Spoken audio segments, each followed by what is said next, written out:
সুপ্রিয় দিনী ভাইরা, আপনারা জানেন যে ইউএই বা দুবাই আরব আমিরাত নতুন করে একটি ল জারি করেছে। যদি কোনো ব্যক্তি কোনোভাবে কেউ কাউকে কালো জাদু করে তাহলে তাকে জরিমানা দিতে হবে। দুবাই রিয়ালে 50,000 তাকে জরিমানা দিতে হবে, জরিমানা গুনতে হবে যদি কেউ কালো জাদু করে। তাহলে বিষয়টা কিন্তু একবারে স্বাভাবিক বিষয় না।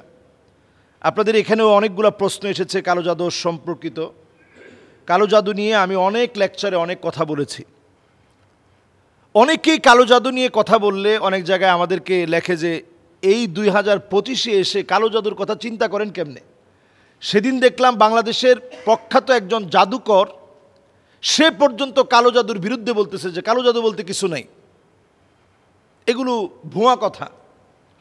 অথচ ব্ল্যাক ম্যাজিক এটা যদি নাই থাকে, দুবাইয়ের মতো একটা দেশে আইন করা হয়েছে যে 50,000 দুবাই টাকায়, 50,000 টাকা দুবাইয়ের টাকায়। আপনি চিন্তা করেন, দুবাই রিয়ালে 50,000 দেরহাম দিতে হবে যদি কেউ কাউকে কালো জাদু করে, এবং জেল তো আছেই।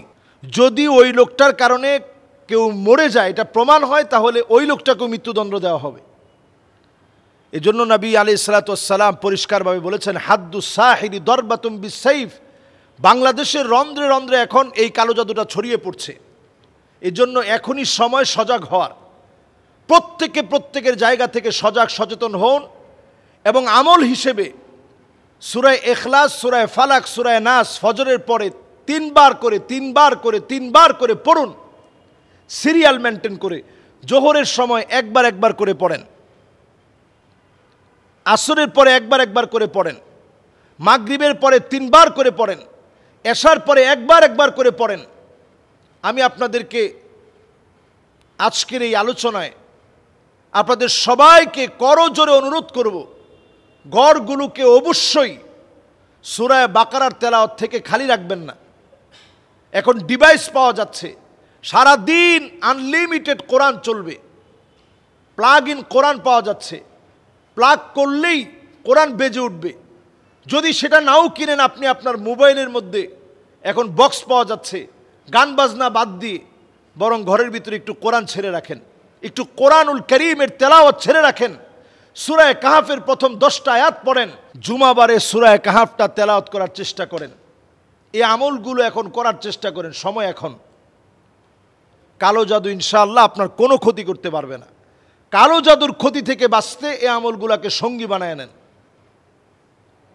আয়াতুল কুরসি পড়ে ঘুমাতে যান, আয়াতুল কুরসি প্রতিনিয়ত পড়েন। 5 ওয়াক্ত নামাজের পরে আয়াতুল কুরসি পড়েন। বিসমিল্লাহিল্লাযী লা ইয়াদুররু মা ইসমিহি শাইউন ফিল আরদি ওয়ালা ফিস সামা ওয়া হুয়াস সামিউল আলিম দোয়াটা পড়েন। আউযু বিকালিমাতিল্লাহিত তাম্মাতি মিন শাররি মা খালাক, এই দোয়াটা পড়েন। খুবই সহজ দোয়া। এই দোয়াগুলা প্রতিনিয়ত পড়ার চেষ্টা করেন। নবী সাল্লাল্লাহু আলাইহি সাল্লাম লাবিদ বিন আসাম নামে এক ইহুদি জাদুকরের জাদুর প্রভাবে নবীজি 6 মাস অসুস্থ ছিলেন। আম্মা জানদের কাছে নবীজি যেতে পারতেন না, এত দুর্বল হয়ে গেছিলেন। নবীজির মনটা একেবারে ছোট হয়ে গেছিল, যাহারে আমি হঠাৎ করে এরকম দুর্বল হয়ে পড়লাম। কিন্তু কোরআনকে আল্লাহ তাআলা নিজে সংরক্ষণ করেছেন। এজন্য কোরআন নাজিল হলে সেটা মনে রাখা নবীর জন্য আল্লাহ সহজ করে দিয়েছিলেন। এরপর সেই জাদুকরের জাদু নষ্ট করার জন্য সূরা ফালাক, সূরা নাস পড়ে এক একটা আয়াত পড়ে ফু দিয়েছে। নবীজির চুল নিয়ে সে জাদু করে ব্ল্যাক ম্যাজিক করেছিল, কালো জাদু করেছিল, সিহরে আসওয়াদ করেছিল। সেইটা যখন একটা আয়াত তেলাওয়াত করে যখন ফু দেওয়া হয়, একটা আয়াত তেলাওয়াত করে ফু দেওয়ার কারণে সেই কালো জাদু নষ্ট হয়ে যায়। সুতরাং আজকের আলোচনা থেকে আমরা পরিষ্কারভাবে বলবো, দুবাই যে সিদ্ধান্তটা নিয়েছে, আমাদের দেশ বাংলাদেশেও এর চাইতে ভয়াবহ আকারে এখন কালো জাদু ছড়িয়ে পড়েছে। এই সিহরে আসওয়াদ, ব্ল্যাক ম্যাজিক, কালো জাদু রন্ধ্রে রন্ধ্রে ছড়িয়ে পড়েছে। আপন ভাইকে কালো জাদু করছে। আজকে আমি যখন জুমার নামাজ পড়ানোর জন্য আসছি, একজন বলতেছে যে আমার ঘরের মধ্যে কালো জাদু করা। কিভাবে বুঝলেন? আই ইনকামের মধ্যে হঠাৎ ঝামেলা শুরু হয়েছে, প্রচণ্ড মাথা ব্যথা করে, ঘুমের ভিতরে খারাপ স্বপ্ন দেখে। এরপরে গাছ কাটার পরে গাছের ভিতরে নাকি অনেকগুলো প্যারাক দেখেছে। এরকম নানা ধরনের সিমটম কালো জাদুর হতে পারে। এই সিমটমগুলো কোনোটাই আপনার কিছু করতে পারবে না। আল্লাহর শক্তিতে যদি আপনি শক্তিমান হন, আল্লাহ শক্তিতে যদি বলিয়ান হন, আল্লাহ রাব্বুল আলামিন আমাদেরকে কালো জাদুর সকল রকমের ফিতনা থেকে হেফাজত করুক। আইনানুগভাবে বাংলাদেশে দুবাইয়ের মতো কঠিন আইন করা দরকার। কালো জাদু যারা করবে ওদের 10 বছরের জেল হবে, 5 লক্ষ টাকা জরিমানা হবে, আর তার কারণে যদি কেউ মারা যায় তাকে মৃত্যুদণ্ড দিতে হবে। শরীয়তের বিধান হচ্ছে হাদ্দু সাহিরি দরবাতুম বিসাইফ, কেউ যদি কালো জাদু করে তার শাস্তি মৃত্যুদণ্ড। এটা আল্লাহর নবীর হাদিসের শাস্তি।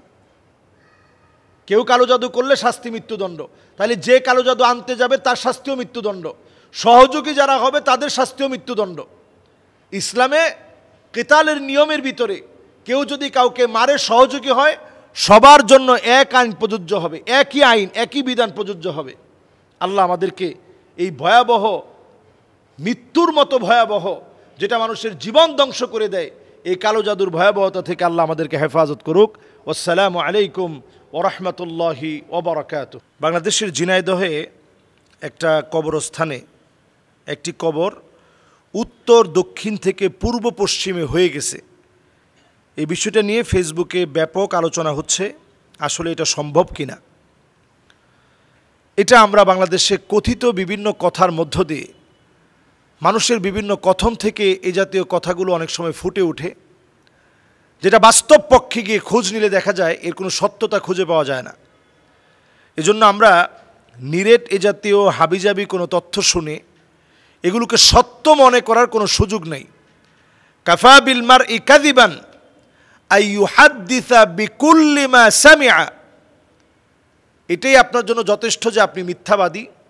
যা শুনবেন আপনি তাই বলবেন, যা শুনবেন তাই প্রচার করবেন, এতটুকুনি মিথ্যাবাদী হওয়ার জন্য যথেষ্ট।